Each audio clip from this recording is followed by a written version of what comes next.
Late at night in Ohio, Rose and her husband Christopher are looking for their adopted daughter, who sneaks out of the house whenever she has nightmares and sleepwalks. Rose runs through the forest and under a bridge to find Sharon on the edge of a cliff.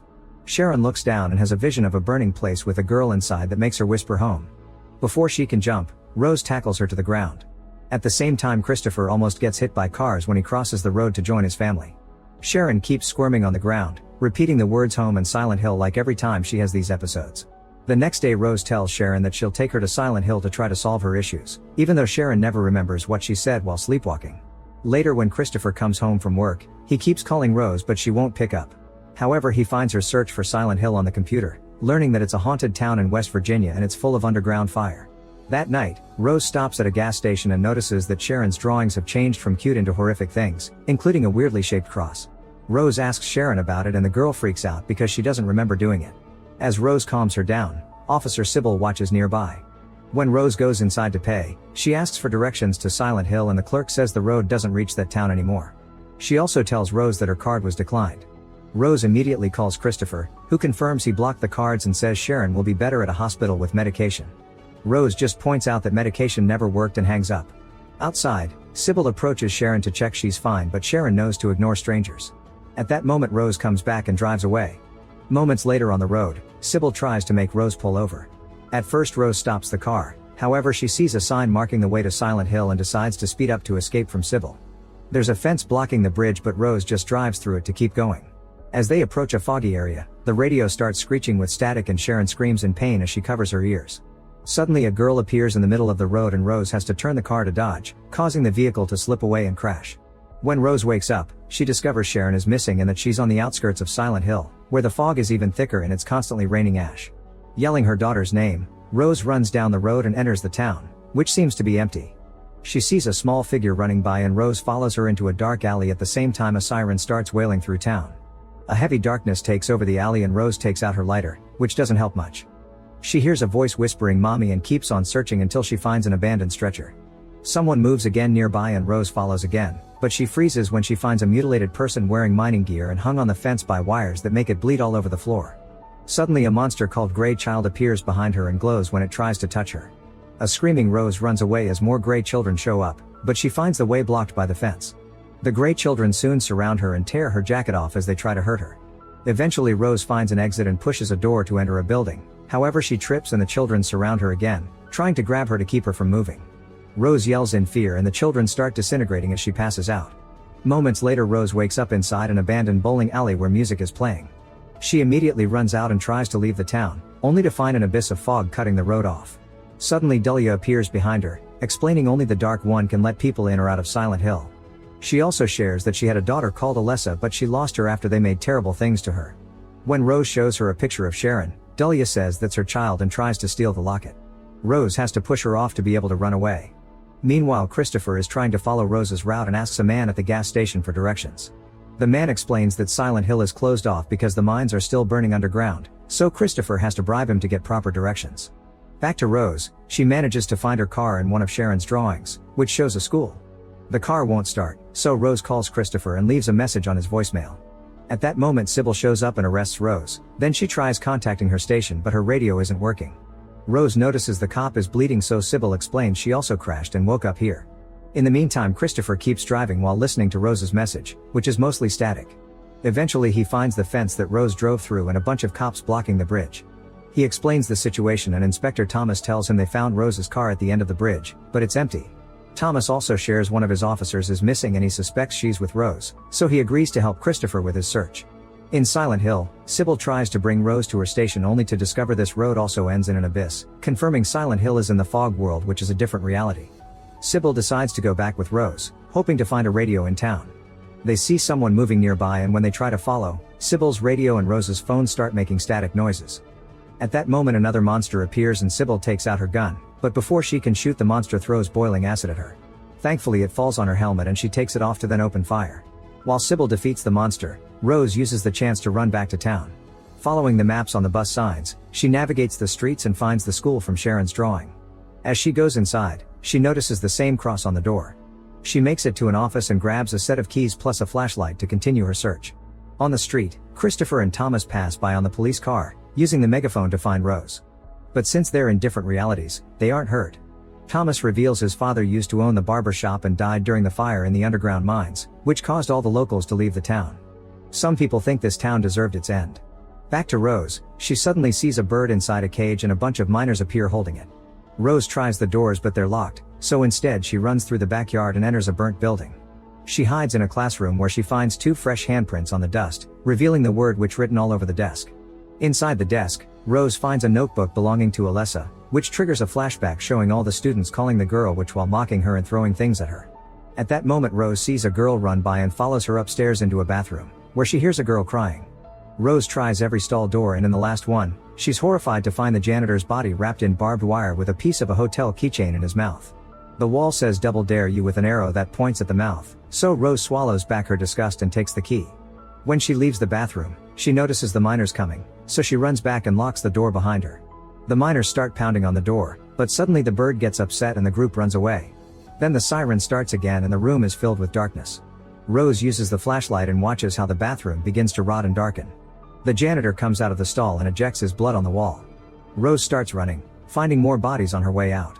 Downstairs there are creepers covering every wall and attacking the miners. A screaming Rose takes another corridor that is blocked by a fence, so she goes around the corner and is shocked to find the burning mine. She quickly crosses a bridge and looks up to find a creepy-looking Alessa making more dark drawings before she falls off.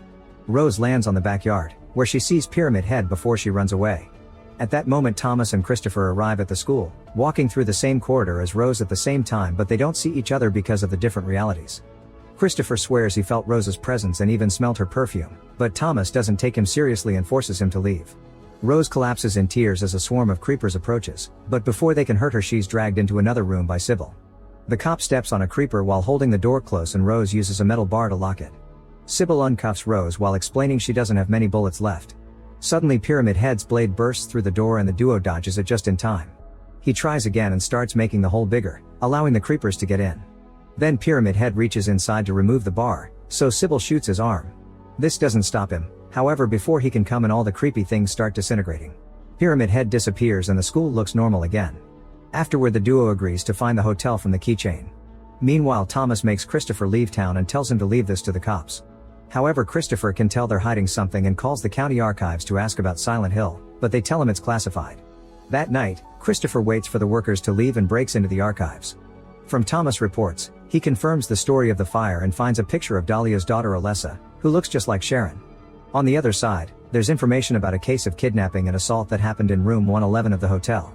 In Silent Hill, Rose and Sybil find the hotel and hear a woman screaming for help. They find Anna throwing stones at Dahlia while yelling things about faith and doom. The duo quickly stops Anna and Dahlia runs away. Anna explains Dahlia was cast out and calls her a sinner. She also reveals she's here looking for food for the survivors that live in the church. Rose takes a knife from her while noticing the weird cross on the floor, and Anna clarifies it's the symbol of their faith. Inside the mailbox for room 111, they find one of Sharon's drawings so they go looking for that room. They check every door but can't find 111. There's a painting that Anna calls the first burning, which shows all the witch burning this town did to keep darkness away. Rose notices the painting matches Sharon's drawing and starts destroying it with a knife, finding room 111 behind it. There's a hole in the wall and the women jump through it to reach another building, dropping the knife in the process. Suddenly a little girl runs by and Rose follows her by jumping on some old debris above a hole. She almost falls but quickly recovers and reaches the girl, who happens to be Alessa. Rose asks about Sharon and Alessa responds by showing the flames on her arms that suddenly grow large. When Rose blinks, Alessa disappears.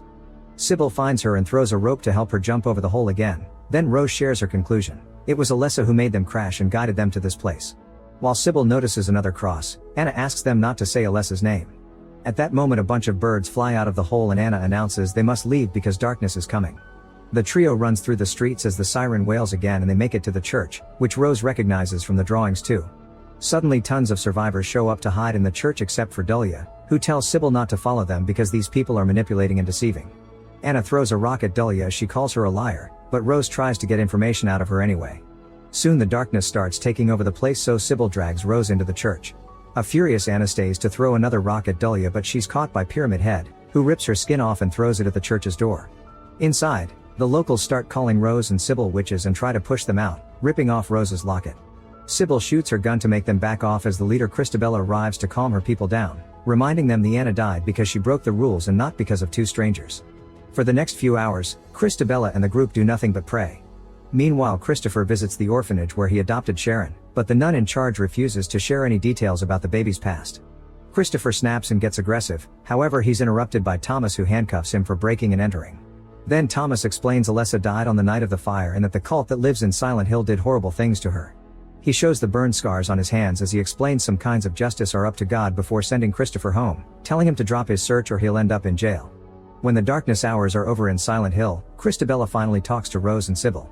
She tells them that a demon controls the town and that Rose must face it if she wants to find Sharon, but nobody who tried has ever come back. Rose is determined to do it anyway, so Christabella and some miners take her and Sybil to the local hospital.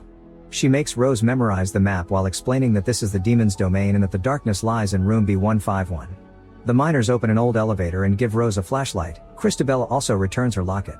However, when she sees Sharon's face, she notices she looks like Alessa and accuses Rose of being a witch. She orders the men to stop her, so Sybil fights them while pushing Rose into the elevator. One of the guys reaches inside and grabs Rose by the hair, but Sybil brings him down and closes the door. Unfortunately, when she fires her gun there are no bullets, so the miners surround her and brutally beat her up. At the same time, the elevator goes down and Rose reaches the basement, where she recites the directions she memorized to navigate the corridors. Suddenly she finds a bunch of dark nurses who start to slowly move toward her, but they freeze when Rose turns off the flashlight. She starts sneaking past them, which only goes well for a few seconds.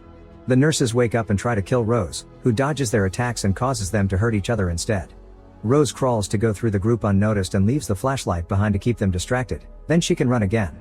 When Rose crosses the door of room B151, she hears Alessa's voice saying she'll be rewarded with the truth and a flashback begins. Alessa grew up without a father and the religious locals judged her for being a bastard, which caused the other kids to call her a witch. Even the janitor was abusive toward her. Christabella convinced Dahlia that Alessa could be purified and her cult gathered at room 111 for the ritual. Dahlia was devastated to discover she had been lied to and Christabella intended to burn Alessa like a witch.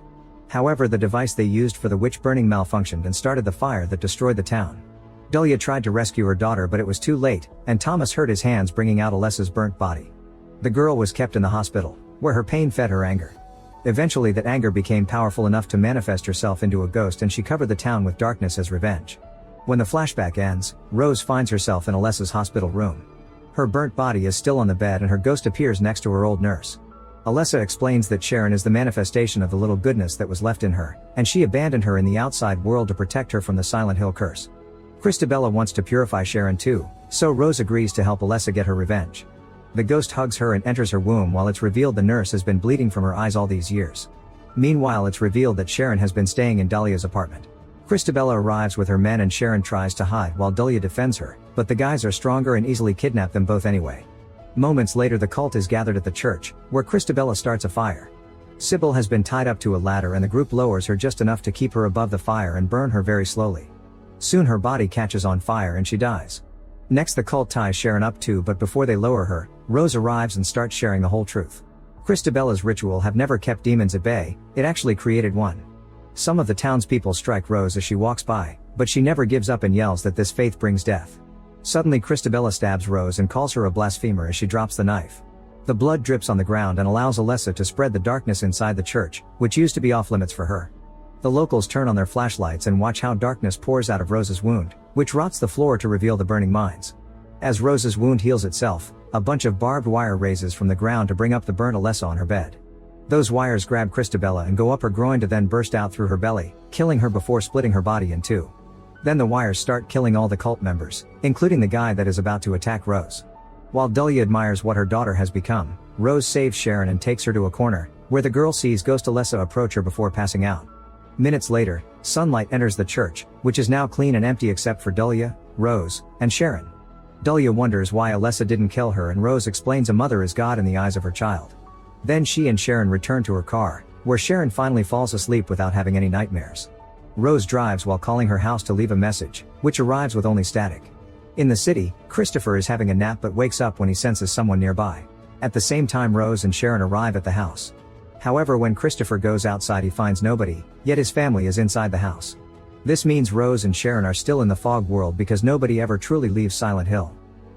Make sure to subscribe and turn on notifications so you can watch more videos like this. Thanks for watching.